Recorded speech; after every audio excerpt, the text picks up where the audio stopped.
Boa noite! Está no ar o programa Horizonte Debate. Cantado em canções, declamado em poesias, há pessoas que dizem que ele é normal, faz parte da vida, apimenta a relação. Há outros que dizem que é doença.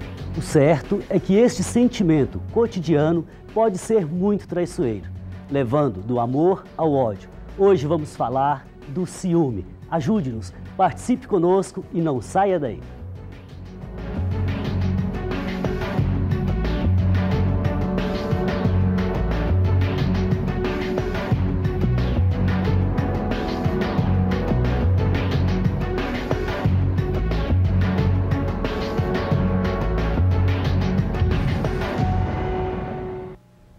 Participam conosco hoje o advogado criminalista Marcelo Peixoto de Melo, a doutora Soraya de Carvalho, médica e psicanalista, e o mestre em psicologia pela PUC Minas, Jairo Stacanelli. E claro, você, como sempre, é nosso convidado. Hoje vamos falar sobre o ciúme. Telefone para nós, 3209-0115.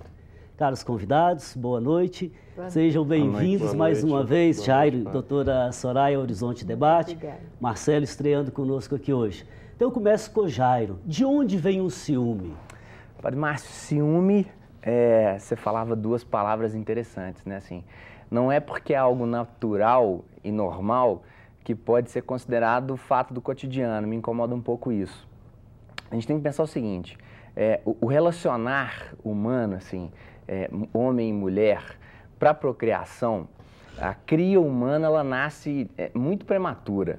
Então, precisamos de um certo cuidado, 6, 7 anos. Então, é algo lá primitivo, selecionado lá atrás, porque a mulher precisa de fato desse homem. E esse homem, de alguma forma, quer criar e quer cuidar de um ser que é dele mesmo. Então, o ciúme, essa relação de posse, é algo que vem lá de trás.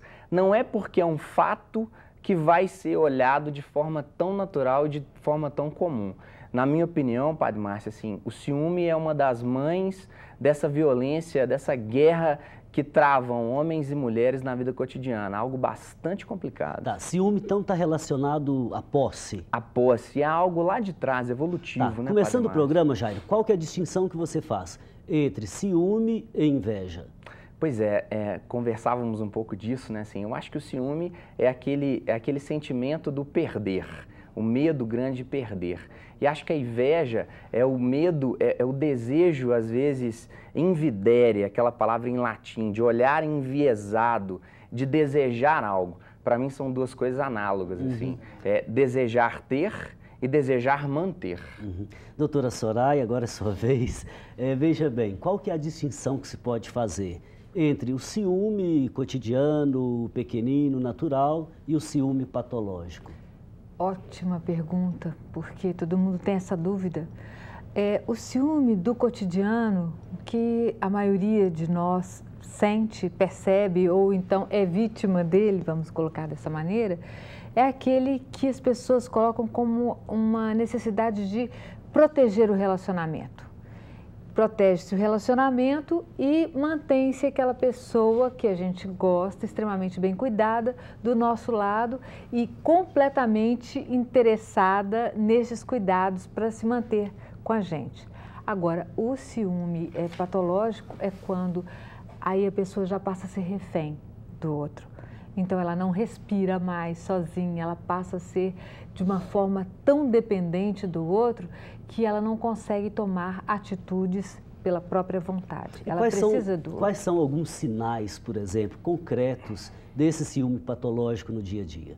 No dia a dia seria aquela pessoa que fica o tempo todo se sentindo controlada, a vítima, pelo celular, ou pelo telefone fixo, ou até mesmo pela internet, pelas redes sociais, isso mesmo.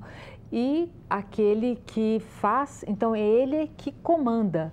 Então o tempo todo ele usa muito relógio para controlar o horário, quilometragem de carro, tudo isso em função de manter aquela pessoa dentro dos moldes que ele traçou. Ele quer controlá-la dessa maneira, ou controlá-lo. Nesse sentido, então, o ciúme patológico, ele é fruto também da imaginação da pessoa, né? Sim, porque... Da insegurança, precisa de controlar o outro. Da insegurança, principalmente, porque são pessoas que elas não têm segurança em si próprias, elas não se sentem capazes de manter uma relação com o outro, uma relação saudável, né? Então, fica realmente numa situação extremamente difícil. Ok. Doutor Marcelo, qual que é a relação que o senhor estabelece entre crimes passionais e ciúmes? É uma relação muito próxima. Uma relação muito próxima que o crime passional é aquele que está relacionado à emoção, está relacionado ao amor, está relacionado aos ciúmes, né? E, consequentemente, é motivado por uma violência muito forte. E essa relação faz no crime passional, a gente costuma dizer isso no direito, onde há uma relação afetiva muito próxima entre autor e vítima, que geralmente, ou seja, por uma traição, ou até mesmo pelo próprio ciúmes, que a gente costuma dizer, esse é o combustível, acho, do debate, que é a pólvora. O autor do crime, o assassino, conforme taxado, ele mata aquilo que ele mais ama. E pode ser os ciúmes o motivador. Só um minuto. Quem ama, mata? Esse é o ponto. É o ponto para a gente começar o nosso debate, porque a gente costuma dizer no direito que nesses crimes passionais, se não existisse esse combustível de amor, de ciúmes, né, e de violência, ele não haveria o crime passional. O crime passional, uma prova de que geralmente há uma proximidade muito próxima entre amor e ódio, né? Daí que ele tem essa conduta inesperada, que geralmente o passional ele não tem nenhum antecedente criminal. É uma pessoa que geralmente não tem um envolvimento com droga, nenhum envolvimento com álcool, né? Mas motivado por um ciúmes, por aquilo que ele não esperava, ele tem essa conduta que a gente classifica como criminosa, né?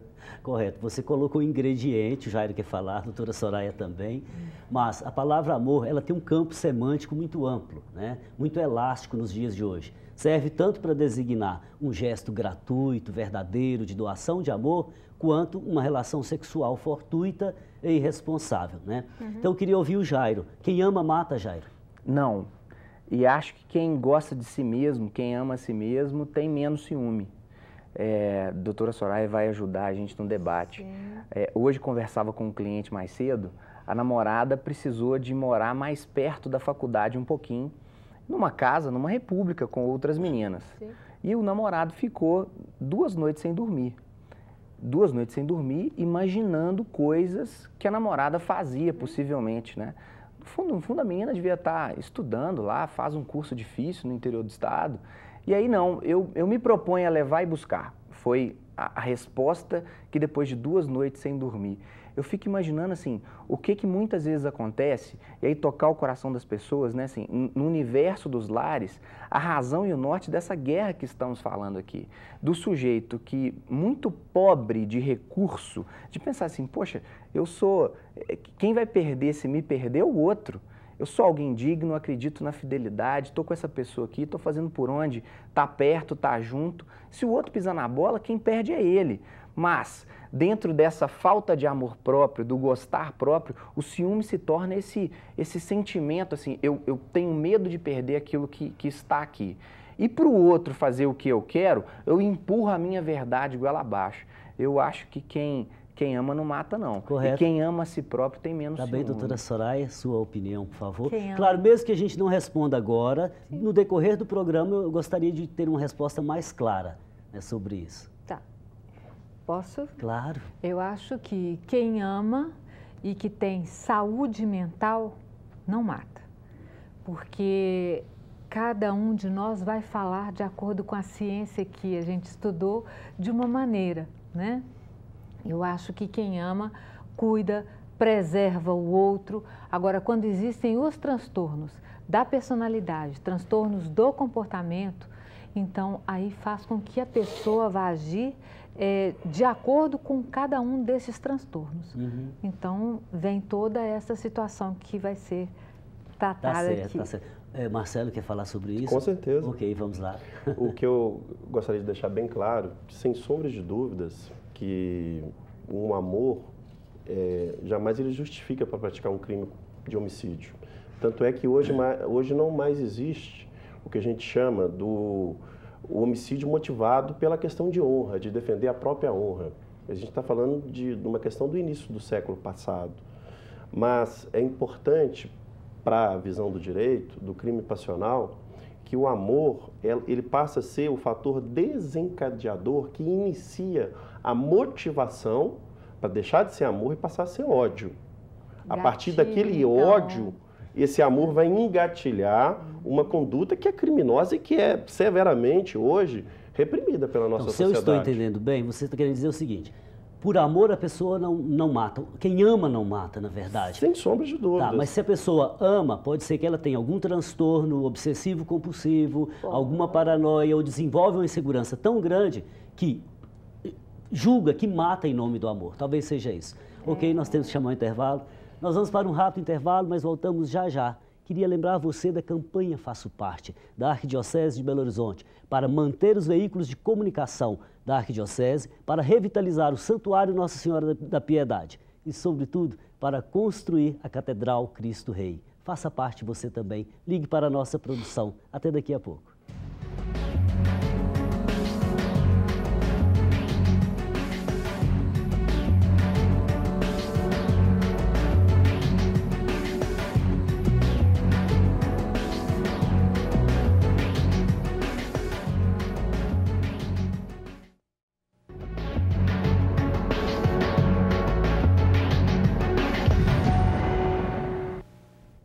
Estamos de volta, hoje falando sobre o ciúme. E você, tem ciúmes? Qual que é a sua experiência? Relate isso para nós, passe o e-mail ou ligue para a nossa produção, 3209-0115. Retomando o nosso debate, falávamos que quem ama não mata. Então, eu coloco uma questão agora para o Jairo, para a gente introduzir esse segundo bloco. Jairo, até onde pode ir esse ciúme considerado normal, esse ciúmezinho? Até onde ele pode ir? Pois é, nessas palavras que colocamos no primeiro bloco, amor e ódio, Padre Márcio, eu acho que quando o ciúme entra como tempero dessas duas coisas, no bom português, farinha do mesmo saco. O contrário desse gostar é a indiferença. O contrário do gostar é não ligar mais, é dar conta disso. O limite que eu acredito é gostar de si próprio, é o primeiro dos pontos, para que eu tenha segurança nessa relação, para que eu acrescente nessa relação. Posso manifestar uma opinião? Claro. Eu penso o seguinte, de fato, quem ama, cuida, não precisa ter ciúme. Ciúme em si, eu acho que já é negativo. Não é verdade não, doutora Soraya? Quem dera se todo mundo pensasse assim, né? Eu também acho que as relações devem ser saudáveis para que elas possam ser mantidas durante um tempo satisfatório para ambas as pessoas. Só que o ciúme, ele é inerente do ser humano. É aquela necessidade do ter. Eu tenho que ter aquela pessoa, porque a partir do momento que eu a tenho, eu me valorizo. Tá. Né? A posse é um problema aqui para o direito, né? Porque a rigor de termos, a posse ela é apenas jurídica. Né? No concreto da coisa, ninguém tem nada. Não, só ninguém garantia tem nada. jurídica. É a simbologia, né, do ter certo. naquela relação. Doutor Marcelo, como que o Código Penal trata, por exemplo, as emoções e a paixão em se tratando de crimes passionais? Dentro da discussão que a gente estava tendo, os ciúmes, da mesma forma que o amor e o ódio, no caso específico do ódio, ele pode ser um motivador, pode ser um gatilho de grande parte dos crimes, principalmente os crimes passionais. E dependendo da forma que esse ciúme se aflora, né, o direito penal pode até identificá-lo ele como uma qualificadora de um crime de homicídio. Agora, no que se refere à emoção e paixão, para o direito penal, a paixão, quando alguém pratica algo que vamos considerar ilícito, fora da lei, algo criminoso, o fato de estar apaixonado não exclui a responsabilidade criminal. Correto, isso é importante, porque eu vi numa defesa uma vez, o sujeito dizendo que ele matou por amor, ou seja, justificando o homicídio em nome de um sentimento positivo. Né? Então, aí tem uma falácia muito grande, enorme, um engano. Né? Mas deve abrir um parênteses muito importante. O direito penal, ele prevê como uma causa de diminuição de pena o que a gente chama hoje do homicídio privilegiado. Perceba, a pessoa tira da outra o bem mais importante que a gente tem, é a vida, mas diante de uma circunstância que a gente entende que é privilegiada. Qual que é essa circunstância? Dominado por violenta emoção, logo após injusta provocação da vítima, logo em seguida, para ser preciso no que diz a lei. É o que a gente pode dizer mais próximo de emoção e paixão. Nesse caso, a pena pode ser reduzida até 2/3.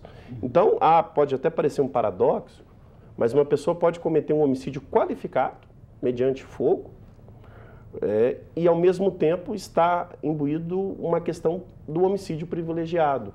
Por exemplo, ele foi provocado antes e mediante aquela provocação, logo em seguida, ele ateou o fogo. Pois é, eu tenho uma dificuldade com isso, sabe por quê? Provocado antes. De repente a esposa está saindo, a namorada, sei lá, está saindo para ir à casa de uma amiga, para ir para a faculdade. Ele está de lá vigiando e ele acha que ela está provocando. Padre Márcio, sim, lembra de uma cena, acredito que todos nós vimos isso, de uma cabeleireira, se não me engano, no bairro Santa Mônica, na região da Pampulha. Ela tinha um circuito fechado de televisão dentro do salão, o sujeito entra dentro do salão e ela faz um movimento, ela coloca a mão na cintura e questiona o sujeito, um ex-namorado. O indivíduo tira uma arma, assim, é claro quando o doutor Marcelo coloca, né, assim, mas a indignação em nós, ela não se perde em meio à justificativa jurídica, né? A moça, de fato, ela mexe com o sujeito, ela brinca, qual é? Você não me manda, não é assim mais, nós não temos mais nada junto. E ele tira e ele mata essa moça a sangue frio, não sei com quantos tiros. Né, assim. Mas a questão que eu coloquei, Marcelo, eu vou lhe dar a palavra novamente, é que dizer que uma pessoa provocou, sabe, isso não é matemático, né? Exatamente porque não é matemático, que eu considero que o direito é extremamente sábio para analisar isso que o senhor falou, isso que foi colocado pelo Jairo. De que forma? Através das decisões soberanas do tribunal do júri. Quem vai decidir se ele foi provocado, quem vai analisar as filigranas do caso concreto, para dizer se a gente está diante de um homicídio privilegiado ou de uma excludente de ilicitude, ou dizer que aquilo não foi crime, quem são? Somos nós mesmos, representados por 7 jurados, que são pessoas da comunidade, qual cidade, que vão ponderar o que foi dito pelo promotor, o que foi dito pela defesa, analisar o processo e dizer, ele foi provocado, ele não foi provocado. E essa decisão é por maioria de votos.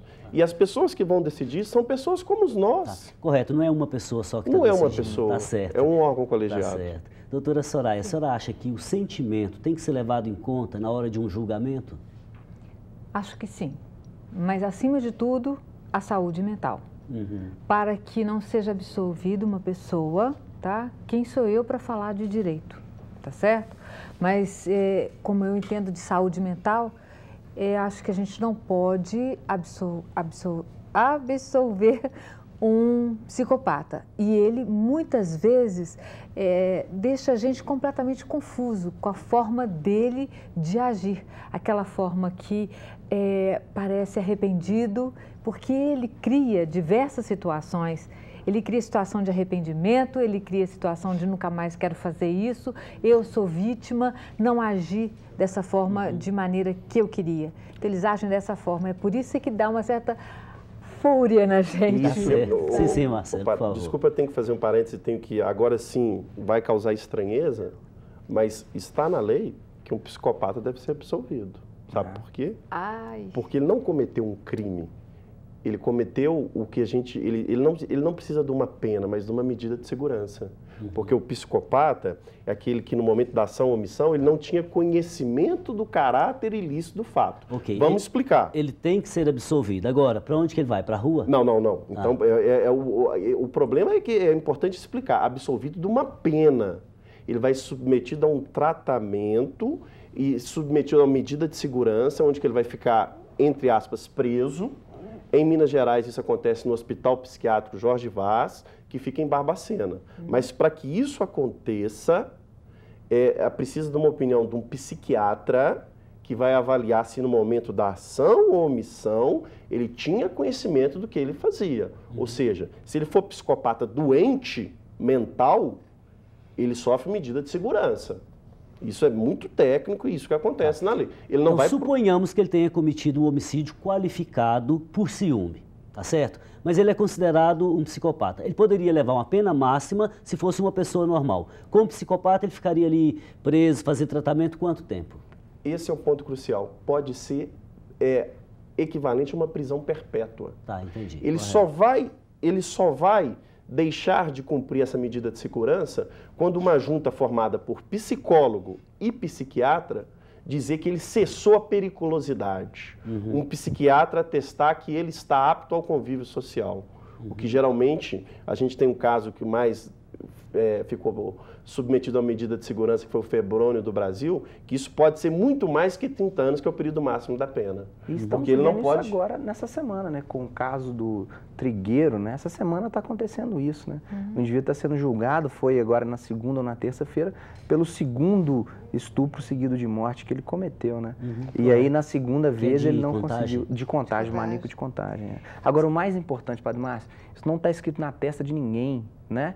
Então, a moça que está hoje namorando, e o namorado, toda hora que ela vai ao banheiro, ela chega, o celular não está na mesma posição que estavam no bar, ela deixou o celular de um jeito, aí ela foi ao banheiro, voltou, o celular estava virado, ele fica perguntando toda hora, né, assim, que prática que é essa, né? Tá. Ele fica agora, questionando toda hora. Isso é interessante, que são coisas do cotidiano. Por isso que eu falava, quem ama cuida, não precisa de vigiar, de olhar celular, de vigiar as redes sociais, etc. Né? Agora, a pessoa, ela se dá conta de que ela está desenvolvendo um ciúme patológico?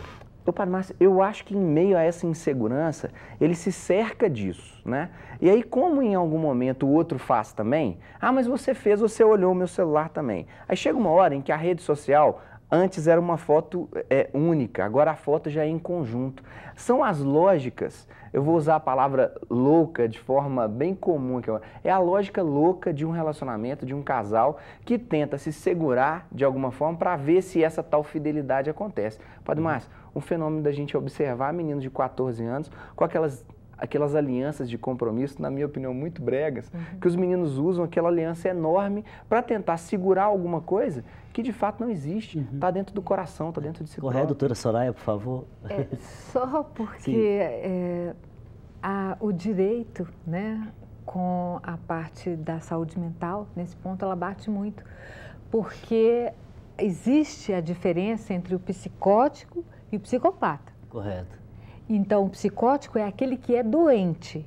Então, ele não tem noção do que ele está fazendo. Concorda, colega? Perfeitamente. Então, aí nesse ponto, nós não vamos criar nenhuma polêmica. Porque o psicótico realmente ele não sabe. Agora, o psicopata sabe. Ele sabe, ele traça direitinho, ele arquiteta, ele é perfeito para fazer isso, ele testa, ele vai até as últimas consequências. Ok, nós então vamos esse chamar cara o é perigoso. E vamos falar no próximo bloco das formas de tratamento. Tá bom. Horizonte Debate vai para um rápido intervalo, mas voltamos já já. Aproveite para participar conosco. Mande um e-mail para horizontedebate@tvhorizonte.com.br ou ligue para a nossa produção. Não saia daí.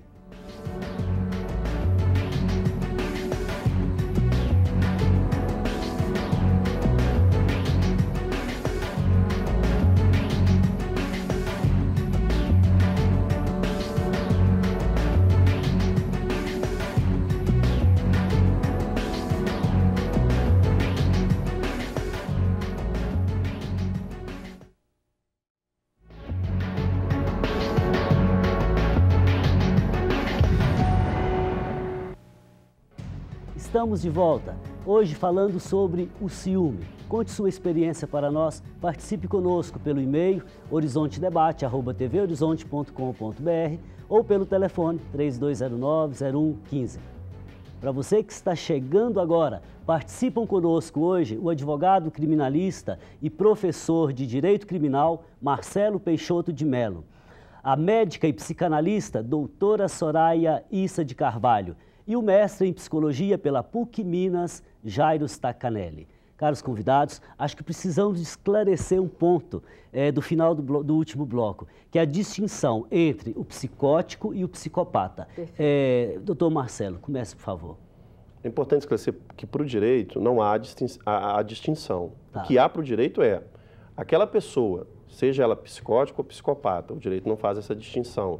Ele determina que um perito médico o faça. Mas aquela pessoa que pratica um crime e no momento da ação ou omissão ela não sabe que ela está praticando um crime, porque ela não tem consciência da realidade, essa pessoa ela não vai sofrer uma pena, ela não pode ir para o presídio, porque ela não tem consciência da própria realidade. Aí o direito determina que ela cumpra uma medida de segurança. Correto. Então, vamos dizer assim, para o direito, se a pessoa for um doente mental, e quem vai dizer isso é o profissional da área. É o profissional da área. Correto. E o que a doutora Soraya tinha falado é que o psicótico, sim, esse precisa de tratamento. Agora, já o psicopata, ele sabe o que está fazendo, né? Ele sabe o que ele está fazendo e ele não é considerado assim, como ele tem um transtorno de personalidade antissocial, grave. Ou seja, ele não dá para ele conviver em sociedade, ele realmente faz as coisas de caso pensado, ele articula tudo muito bem e eu gostei do que você falou agora, que aquele que é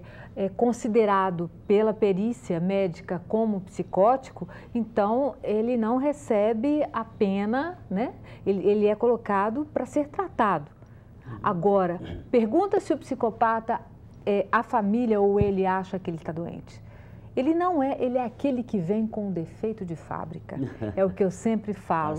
Eles não se aceitam como umas pessoas na verdade, ele com transtorno. Deve ter um defeitozinho que ele desenvolve e pelo qual ele é responsável. E ele vai ficando cada dia pior, ele vai ficando cada dia mais treinado. Só uma coisa, muito cuidado, que eu gosto de falar, é aquela criança, por exemplo, que coloca fogo nos animais, que machuca o coleguinha e começa a rir. Entendeu? Então é aquela pessoa que a gente percebe que não tem aquele sentimento, realmente, principalmente de pena, de compaixão pelo outro e se diverte com o sofrimento do outro. Ok, o Jair estava querendo uma parte? A explicação técnica é interessante, mas eu ainda fico me perguntando desse meu cliente que colocava no primeiro bloco, né? O sofrimento desse sujeito, ele não vai se identificar com nenhum dos dois porque ele não cometeu crime nenhum e porque a morbidade do caso não se encaixa no que a doutora Soraya está colocando. Mas é um indivíduo que, nas 2 noites de sono sem dormir, porque a namorada foi morar numa república, numa casa com outras meninas perto da faculdade, ele esconde um problema grave que ele tem. No caso, um questionamento profissional muito grande. Ou seja, fraco como estava, em função de um questionamento profissional muito grande, ele desloca isso para o fato da namorada estar morando perto. Fico me questionando, Padre Márcio, às vezes, de essa sexualidade assim, muito mostrada na televisão, muito mostrada nas festas, a molecada cada vez mais iniciando sexualmente de forma precoce, matura, sem preparo, de como que, por exemplo, indivíduos com uma sexualidade insegura, ejaculação precoce, dificuldade erétil, como que esse sujeito, em meio a uma falta, em meio a uma dificuldade, ele demonstra esse ciúme de forma mais exacerbada. Jair, agora uma questão que me incomoda muito. Quem tem mais ciúmes, o homem ou a mulher? Pois é, teoricamente, assim, no popular, a mulher talvez demonstre isso mais, mas a morbidade de crimes a gente sabe que ela é muito maior dos homens para com as mulheres. E os índices de violência contra a mulher são elevadíssimos? 3 em 3 minutos, então nesse tempo que estamos conversando, em torno de 10 mulheres já foram violentadas. Sim. Meu Deus. Dados de 2010, o que é denominado mapa da violência, a cada 2 horas uma mulher é assassinada em decorrência de problemas envolvendo violência doméstica. Meu Deus. Mas para isso agora nós temos a Lei Maria da Penha, né, que todos conhecem, que visa tutelar, proteger a mulher. Claro que já é um avanço, muito, né? É um avanço, mas eu gostaria muito que essa lei fosse realmente cumprida, para a gente não... Eu sei que tudo tem um processo, tudo depende de um tempo, não é mesmo? E nós já sofremos muitas coisas anteriormente. Mas eu peço muito que essa lei seja Pois é, inclusive cumprida. era uma pergunta que eu queria colocar para o doutor Marcelo. Esse crime, por exemplo, em nome da honra, defesa da honra, como que o judiciário vê isso hoje?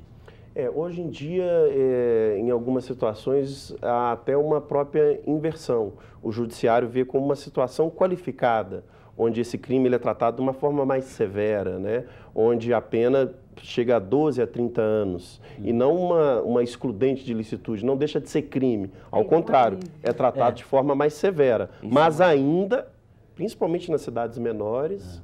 Que bom Existe. que dá um alívio, porque a sociedade ainda é muito machista. Ou seja, o homem pode trair, a mulher não. Se ela trai, tem que lavar a honra, né? Que coisa. Eu acho que nós damos alguns passos, né? O desenvolvimento da ética e do direito, ele leva muito mais tempo do que nós imaginamos. Porque ele trata de seres humanos, ele não é meramente técnico, né? Bom, a Benigna da Silva, do Santa Inês, ela participa conosco. Ela diz assim: a mulher que se sente, que se submete a um relacionamento onde o parceiro é ciumento, proíbe de sair, de passear, etc., ela tem baixa autoestima, Jairo? Ela é conduzida a baixa autoestima, mas o sujeito que a submete, tenho certeza, isso é certeza, ele tem muito baixa autoestima, muito. Agora, a mulher que se submete, imagine, Padre Márcio, a moça vai ao salão e ela volta toda bonita, o marido olha, uai, mulher, onde é que você vai?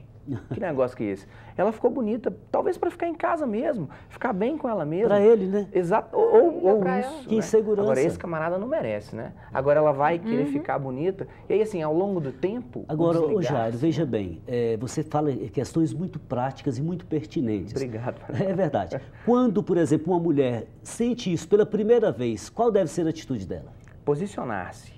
E para o sujeito, prestar atenção em si próprio. E aí, quando falarmos sobre tratamento, psicoterapia, né, a conversa com alguém, a orientação espiritual, a procura do seu pároco, acho que podia ser um caminho bem interessante. Né? Sem dúvida nenhuma. Ok. Jairo, mais uma questão aqui que ainda me incomoda. Como que os pais devem não, doutora Soraya, você falou muito. Como que os pais devem trabalhar, por exemplo, na educação dos filhos? Como que eles devem tratar dos ciúmes? Porque às vezes um irmão menor ou maior tem ciúme do outro dentro de casa. E o pai tem ciúme da mãe também. O pai também. Tá bom, deixa eu ouvir a doutora Soraya. Doutora Soraya, por favor. Então, olha, existe o transtorno, inclusive no Código nosso Internacional de Doenças, aquele CID, você deve conhecer, você também deve conhecer. Com certeza. Né? Então, ali no CID tem transtorno de rivalidade entre os irmãos. Então, o ciúme, ele não acontece somente entre um casal homo ou heterossexual, mas ele acontece também entre os irmãos, entre colegas, e isso tudo leva a este tipo de atitude. Quando eu falei anteriormente de psicótico e psicopata, eu vou precisar de um segundo para falar. Okay. Não é colocando como se existissem somente essas duas patologias, psicopatologias. Não é isso.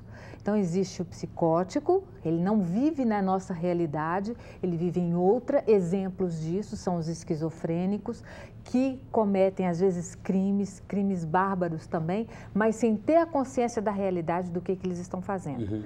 E também não existem somente os psicopatas, existem outros transtornos de personalidade, outros transtornos comportamentais.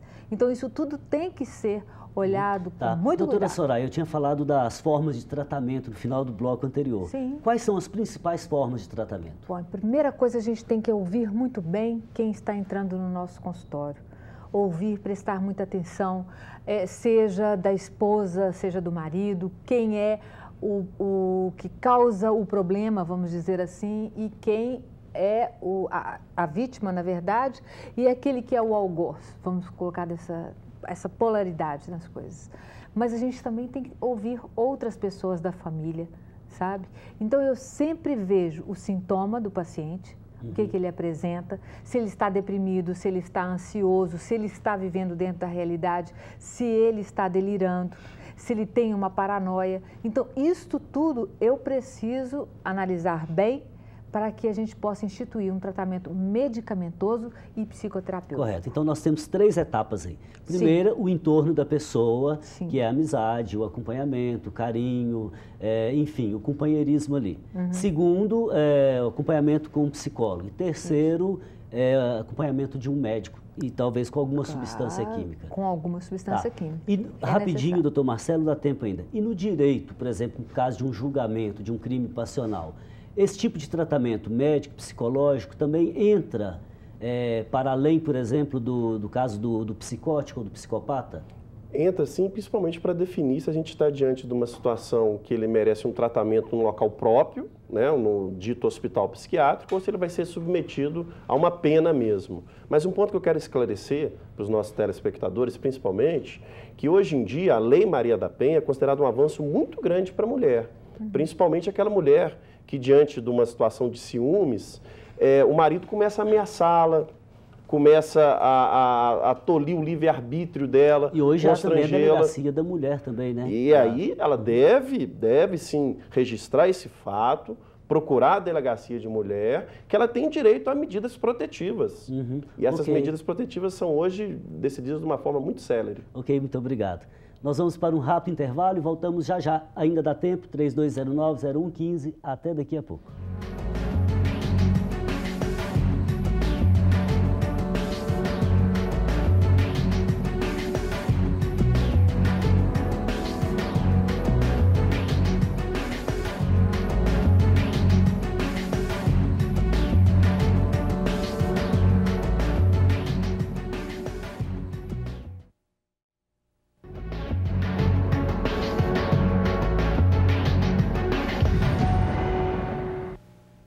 Voltamos com o Horizonte Debate, hoje falando sobre o ciúme.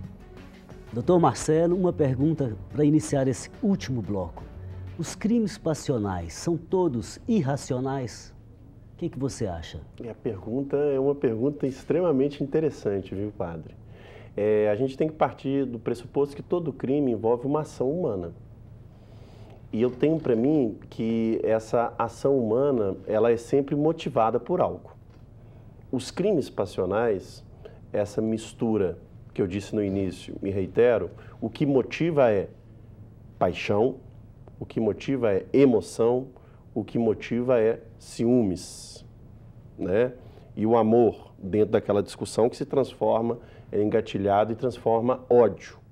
Quando a gente está falando de crime na sua literalidade, é algo que a gente deve reprimir.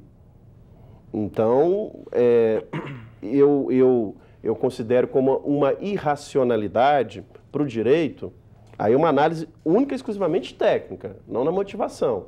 Quando o indivíduo não tem consciência do que ele está fazendo, sob esse aspecto técnico. Sob o aspecto, se ele tem consciência, é racional e ele deve ser punido por isso. A não ser que ele esteja diante de uma situação que ele agiu de legítima defesa, estado de necessidade, exercício regular do direito. Ok, perfeito. Tem uma telespectadora que ligou para nós e diz assim: a psicologia é uma ciência que estuda e analisa o comportamento humano. Por que o Jairo discorda tanto da psicanalista? Jairo, por favor. Pois é. Padre Márcio, acho assim, sou telespectador do programa, assíduo mesmo, sabe? Não só convidado para fazer o piloto do programa. Então, enquanto o debate acontece, eu fico aqui pensando, Padre Márcio, como que eu, telespectador, lá me colocaria isso? O que o pessoal podia falar? Eu não estou, de forma alguma, questionando a doutora Soraya. Eu acho que ela vai até reforçar isso. Eu fico me colocando no sentido assim, se o debate estava no nível técnico, de se discutir psicopatologia e de se discutir imputabilidade, eu estava pensando assim, como que eu posso tocar o coração do telespectador que viveu no final de semana um fato que não era psicótico, psicopata, nem um fato passível de pena, como que esse sujeito pode agora, no nosso tema, em uma emissora católica, refletir sobre o murro que ele deu na porta do armário, porque a menina, a namoradinha, conversou no Facebook com o vizinho. Não estou questionando a doutora Soraya, não. Ok, minha irmã, muitíssimo obrigado pela sua participação, valeu. Doutora Soraya, sim, como conviver com pessoas que têm ciúmes além do limite? Assim, no dia a dia, o que a senhora diria como conselho? Eu sempre falo o seguinte: se está incomodando a outra pessoa que convive, a família, porque eles ficam realmente numa situação de muita depressão, de muita angústia, eles se sentem realmente oprimidos pela ação dessa pessoa que tem esses ciúmes. Então, que deva procurar, então, um tratamento.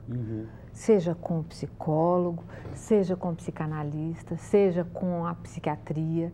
O que importa, inclusive, também a parte espiritual. Eu já ia perguntar, a religião pode ajudar? Muito. Legal. Gostou? Então vamos fazer as pazes. Já. Em que sentido, certeza. doutor Marcelo, em que Então. sentido você acha que a religião pode ajudar? A religião, a vivência que a gente tem profissional, ela ajuda muito, porque geralmente quando uma pessoa pratica um crime, e principalmente crimes violentos, às vezes o que falta nela é a religião. O que falta nela é a presença de Deus. E a gente vê isso quando elas estão presas. Dostoiévski dizia, né? Se Deus não existe, tudo é permitido. E há muita gente no mundo de hoje brincando de ser Deus. E, Padre Márcio, tem um tanto de gente boa agora escutando o nosso programa, chegando de um encontro de casais. Quantos não são nas paróquias em Belo Horizonte, os grupos de casais que se encontram para ler, para rezar, para poder fazer... Há pouco tempo estive na paróquia de Padre Giovanni Marques, com o senhor Elisiário, um grupo de 10 casais que passaram um domingo conosco explicando os desafios do casamento. Ô, Sr. Sebastião, um abraço para o senhor, cozinhando para a gente. Quer dizer, um casal que está ali vivendo esse problema de ciúme, procure o grupo de casais da sua paróquia. Que bacana, uma saída maravilhosa, né? Bom, temos um e-mail aqui da Marlúcia Andréia. Ela dá boa noite e diz assim: pegando um pedacinho da fala do Jairo, que admiro muito, o ciúme é um tempero, mas se deve tomar cuidado para que ele não se torne pimenta, mas sim o sal na medida certa para saborear o relacionamento entre duas pessoas que se amam. Muito grata pela oportunidade, nós é que agradecemos, Marlúcia, um fraterno abraço. Bom, voltando aqui, o que você acharia, Jairo, de esse ciúme saudável do qual fala a Marlúcia? Pois é, eu acho que relacionamento implica em risco, sabe, Padre Márcio? Quando não há risco nenhum, a moça já não se cuida mais, o sujeito já não se cuida mais, é que eu acredito que o ciúme, vamos dizer, que não existe. Relacionamento saudável implica um certo risco. Eu não quero perder a noiva que eu tanto amo, então eu vou fazer por onde? Mostrar para ela que eu estou aqui perto, que vai ser interessante. Eu acho que esse ciúme seria um cuidado de si próprio, que é um cuidado do relacionamento. Mas ciúme é um fato, mas ele não precisa de ser esse transtorno gigantesco na vida cotidiana das pessoas. Correto, bacana, obrigado. Doutora Soraya, a paranoia, essa mania de perseguição e a obsessão, estão relacionadas ao ciúme patológico? Também, claro que sim. Porque a pessoa que é paranoica, ela tem sempre a visão de que algo vai acontecer com ela, vão fazer mal para ela, né? E o obsessivo, ele tem aquela ideia pertinente e permanente e que não o deixa de jeito nenhum. Então, se ele, entre aspas, cismar que está acontecendo uma determinada situação e que ele é a vítima, ele vai atrás. Então, ele cria determinadas situações, porque a paranoia também pode ser uma das manifestações do psicótico. Tá, o Jairo, você tinha falado de ciúme saudável, quem ama cuida e etc. Claro. Agora, o ciúme saudável, ele pode se desvirtuar e agravar até se tornar uma doença? Pode. De novo, pensar naquele cliente e tocar o coração das pessoas que agora estão nos vendo.